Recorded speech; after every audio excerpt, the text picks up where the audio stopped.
ఇరాన్ను Hormuz జలసంధి దగ్గరలోనే ఆయుధాలు పెట్టుకుంది, దగ్గరలోనే ఈ స్పీడ్ బోట్లు పెట్టుకుంది, దగ్గరలోనే డ్రోన్స్ సెంటర్స్ పెట్టుకుంది. అక్కడి నుంచి ఎవరైనా హార్ముజ్ జలసంధిలో ఇరాన్ అనుమతి లేకుండా వస్తుంటే వాళ్ళ మీదన దాడులు చేస్తుంది.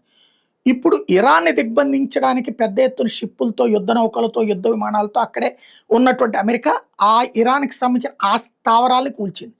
దానికి ప్రతిగా ఇరాన్ ఏం చేసింది, కువైట్లో ఉన్నటువంటి అమెరికా ఎయిర్ బేస్ మీదకి దాడికి దిగింది. మిస్సైళ్ళు వాడింది, డ్రోన్లు వాడింది.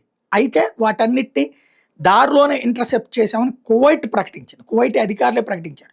దానికి రిఫ్లెక్షన్గా అమెరికన్ ఎయిర్ ఫోర్సు ఈ దాడులు ఎక్కడైతే స్టార్ట్ అయినాయో ఇరాన్లోని బందర్ అబ్బాస్ పోర్ట్ దగ్గర జరిగిందట, అక్కడ ఉన్న మాస్క్ దగ్గర నుంచి జరిగిందట, మసీద్ సమీపంలో ఉన్నటువంటి ఒక ప్రదేశం నుంచి జరిగిందట.